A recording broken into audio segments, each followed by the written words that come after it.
Hello. In my previous video I said that I was going through a bit of planner wobble and that when I make a decision I will come and let you know. It's now December the 1st and it's since the middle of November I've sort of been dithering about planners because I think the first thing that took me off my I'm happy with my current planner bandwagon and got me onto the I'd like that instead bandwagon was the Plannerisms planner, because it's beautiful. Laurie's new Plannerisms planner, which is, if you don't know, it's a week on 2 pages in the column format, vertical columns that you can do anything you want with, and with space to write to-dos, goals and that sort of thing on your weekly pages. I have been using day per page in my Vanderspec. For example, that. And I've really missed using a week at a glance because I'm really not comfortable kneeling here. I'm going to keep shifting, I'm really sorry. Okay. When you focus too much on the day, it's difficult to work out what the rest of the week is going to be like, to anticipate what you've got coming up for the rest of the week, and to plan effectively for the rest of the week. I mean, you might do it perfectly on day per page if you use it yourself, but for me, I need a weekly overview as well. I do have my Dodo pad pages, which are fantastic, but I'm not good at looking in both places at once.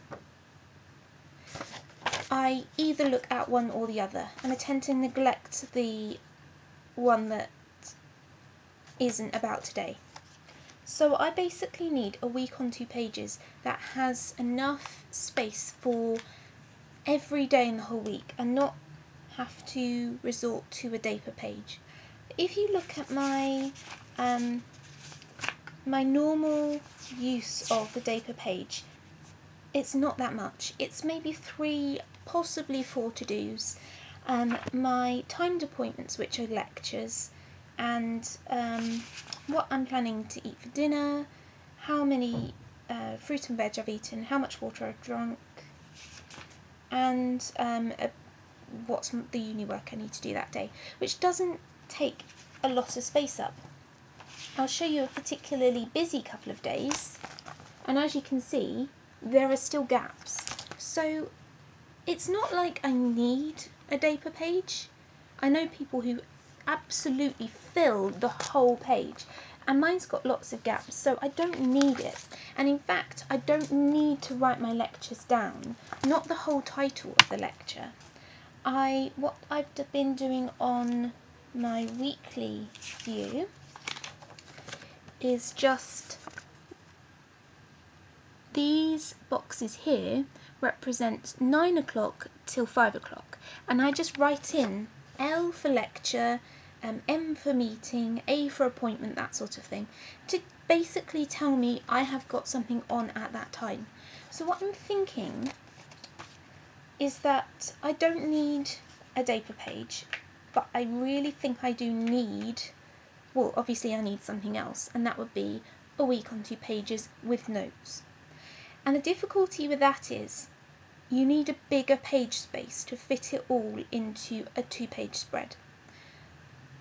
I have been umming and ahhing about what to use as my planner for the future since the Plannerisms planner came out again. Well, it's not for sale yet, but Laurie's talked about it on Plannerisms. I love the format. I love that there's enough space to write on every day and there's enough space to write your weekly to-dos, etc. So I've been playing around with things. That sort of threw me for a, I've forgotten the term, threw me for a spin or something, that suddenly every single planner I saw was, oh, I must have it, it's beautiful, it will make my life so much easier, I want to use it. the Hobonichi, that's a day per page, it won't work for me, but it's beautiful, I need it. And it's like, why?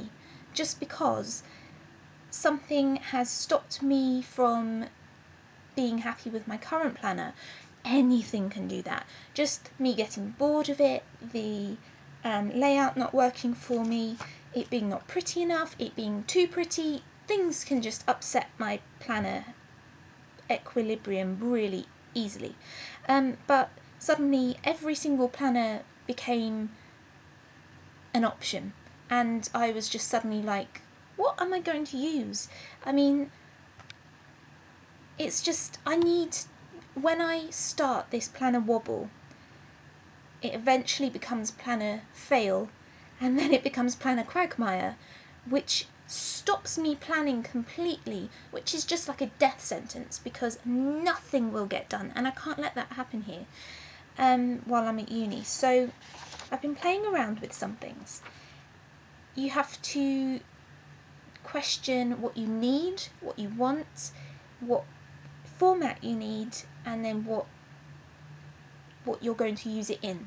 So I cut some paper to the size of a standard Midori, which was one of my options. I have some at home. I have one here, and I can make the booklets myself out of grid paper. Grid paper is my favourite. So I drew in a format similar to the Plannerisms planner, just to see how much space that would give me. Obviously it's week on 2 pages. You've got Monday this side, Saturday there, and Sunday down there. Because I don't plan that much on Sundays. I'm not supposed to do university work then. I'm supposed to have a day off. Never happens. And I feel really guilty if I take a day off. People think students are lazy, but they're really, really not. I mean, my average working week is 70 hours, sometimes 80. We're not lazy, trust me. Not when you're paying to do this. And obviously it's got lots of space down here for notes, to-dos, etc. But the columns aren't very wide, so I then tried it in a horizontal manner, Monday to Friday up the top here, Saturday and Sunday down the bottom with space for notes and to-dos. It's that sort of test it out. Don't just go and buy a new planner hoping it will work. At least just draw the format out on paper and put in your upcoming week's plans or your previous week's plans. Test it out, carry it around for a week, or actually use it for a week, and you'll see how you feel about it. I know that this format is not wide enough for me. This has got 6 boxes for each. The width of each column is 6 boxes, whereas this one has got 8, and that makes a significant difference. So that was a possibility. However, and this is head versus heart, I really needed to determine what I need. And really what I need is something small enough to fit in my bag. I have a small handbag. Well, I think it's small. Other people will think it's quite big. But for me, this is small. You can see some of my other handbags, they're big. This pocket here, this is where I keep my planner. It needs to fit in there. This is just my university cheapo handbag. It's not Cath Kidston, but it looks like it is pretty. So ideally A5, A4, A6. I'm going up in size. I mean A6. A6 size. That's an A6 notebook, which I turned into a planner. This is an A6 Fodori. This is an A6 Binder, Vanderspec. That is the ideal size. But then if you are using the week on 2 pages in that size, there's not much space for notes. This is the notes section. It's obviously not very big.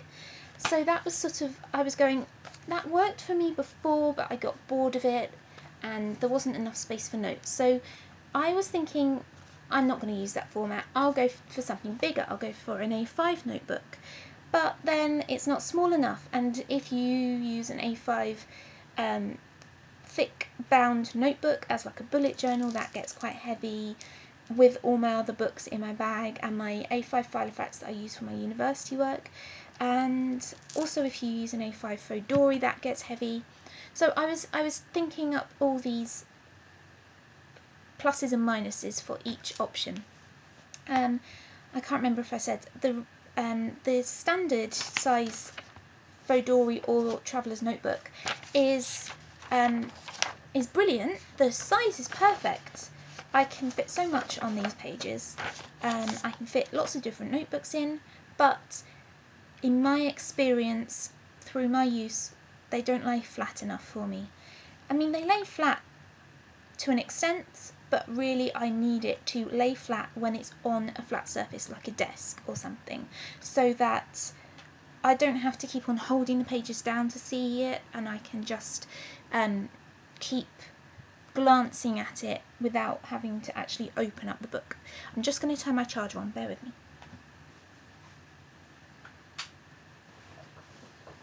Okay, so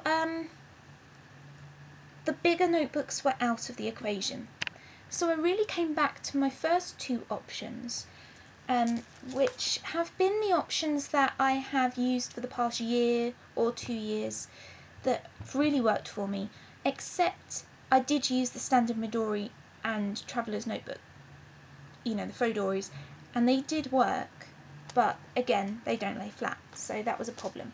I will use them for something else, but just not for something that I need to keep looking at. So the options are A6 binder, this is a Vanderspec Touch Me in light brown, or A6 Fodoris.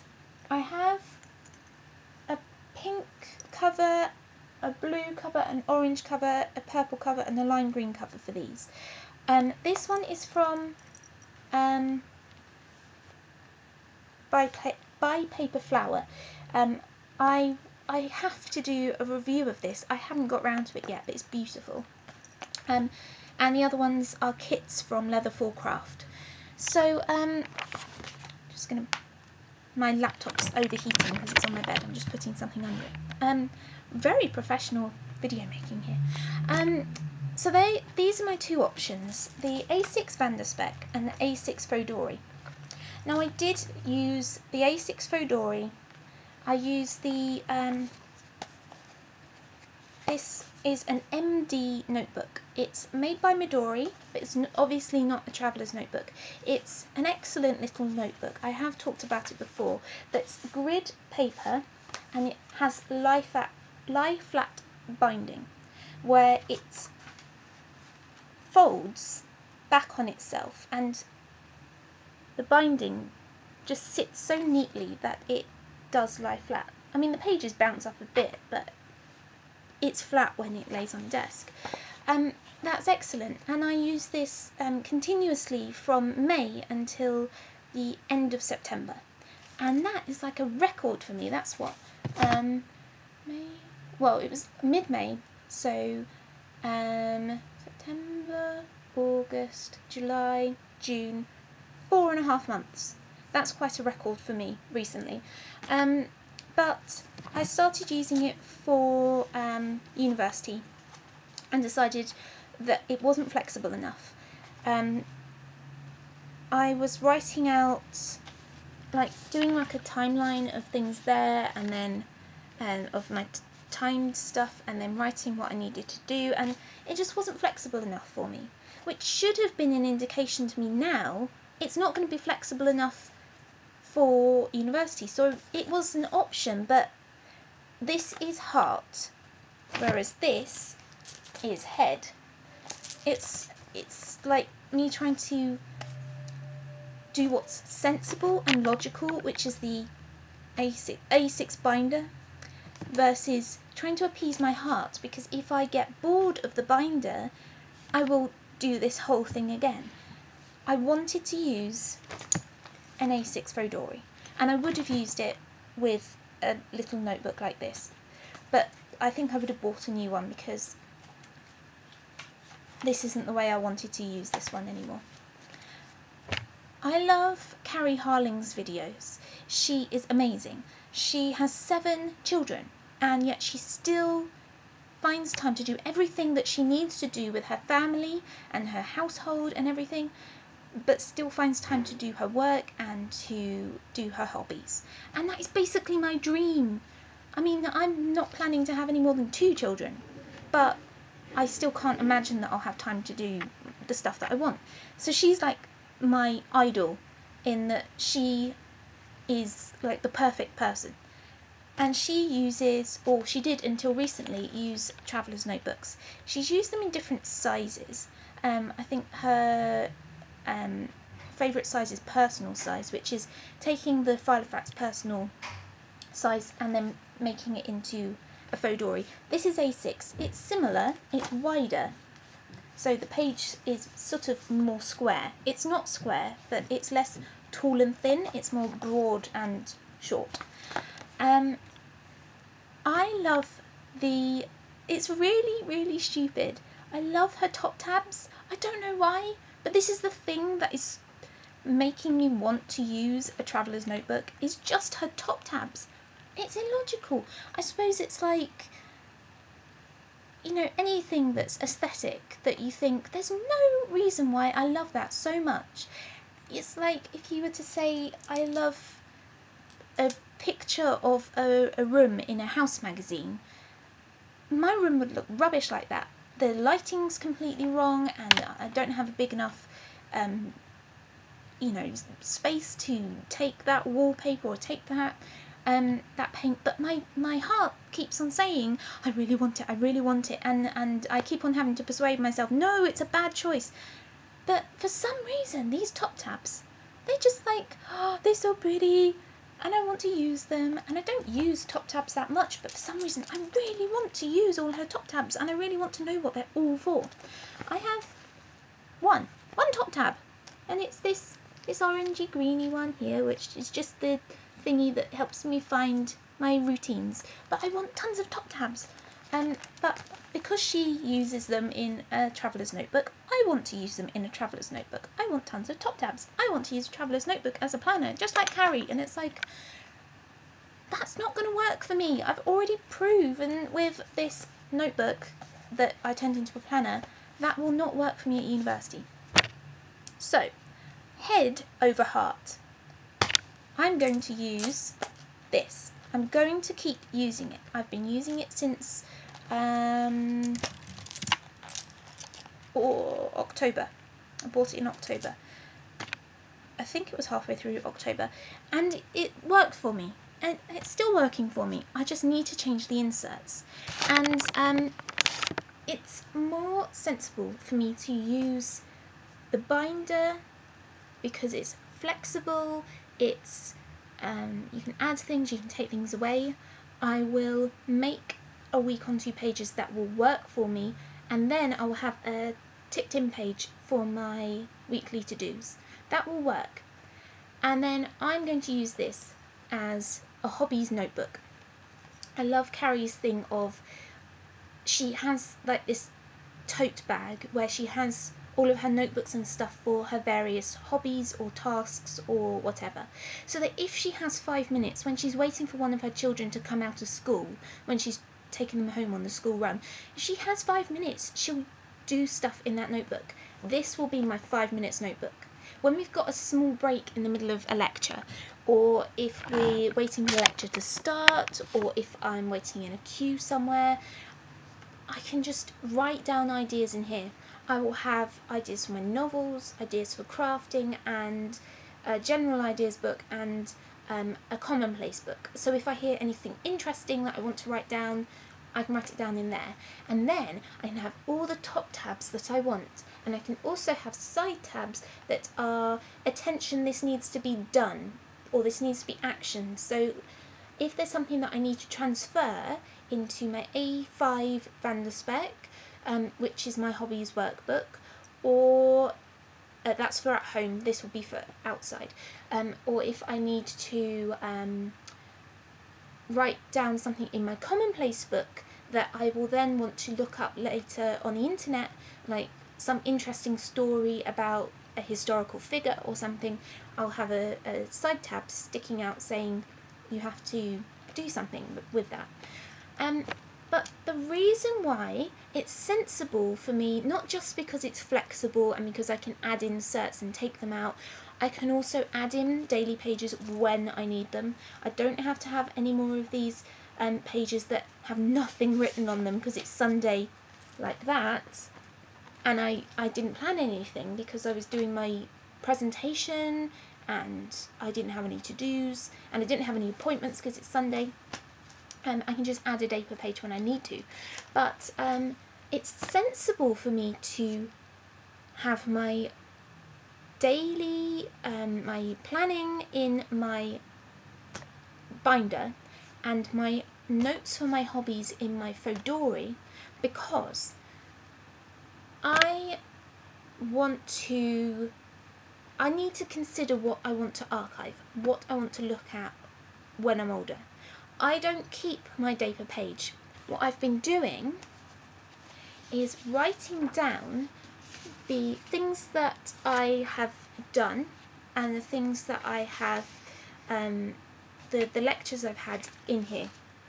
This is me transferring my day per pages into a bound book so that it's archivable. I don't really like this. I don't think what I mean is, when I'm 60, do I need to look back at my days and go, all I've written down is do laundry, do washing up, have a shower, get chicken out to defrost? No, it's boring. I want to write down the important things. I want to have contextualization to it, and I want to write down my thoughts and my feelings, like I do in my journal. My journal is loose leaf A5 inserts in my Vanderspec A5, and the reason it's that is because I can take them out, paint on them or stick things to them, and in a bound book that will make the book very fat, it will make the binding eventually break, and also I can stick bumpy stickers on individual pages in an individual page loose leaf journal, and it won't affect me writing on the next pages because I take each page out as I'm doing it. So that's where I write my feelings about things, not very emotional stuff, but kind of like, I was a bit annoyed about this today because, or I thought the Doctor Who this week was very good because, type of thing. Yeah, I talk about Doctor Who in my journal. That is where I want to archive my days. I don't want to write down the boring stuff I've been writing in here. Do my laundry, water my cactus and stuff like that. I want to write down the important things. Like, I will write down all the lectures that I had, and then I'll write something about them. Like, I think this was a great lecture. I really want to research what they're talking about. Or if I write down something like go to town, and then I've got a shopping list. Will I want to just look at the shopping list when I'm older? No, I want to write, I went to town and I looked at these shoes, and even though I can't afford them, they were beautiful and I took a picture of them. Here's the picture, and here's how they made me feel, and in the future, hopefully I'll buy them. And that's the sort of thing that when I'm 60, I'll want to look back at. I won't want to look at a list of to-dos. So it doesn't make sense to have them in archivable books in my Fodori. It makes sense to have them loose leafed in my planner that I will then, in my binder, that I will then take out and throw away in 3 weeks' time when I need to make space for the more inserts. But I will archive them in my journal. I will pick and choose the important things from the day and archive them in my journal. But the things that I will want to look back at in 40 something years time are my notes for my hobbies. Because what happens is, I do my hobbies, they get done, I throw the pages away because my workbook is loose leafed. If I'm, for example, designing cross stitch or a blanket that I want to knit, or ideas for a novel, I will write down these ideas on loose leaf paper. I will do them, I will make the blanket, I will do the cross stitch. I have the blanket, I have the cross stitch, and I'll throw them away.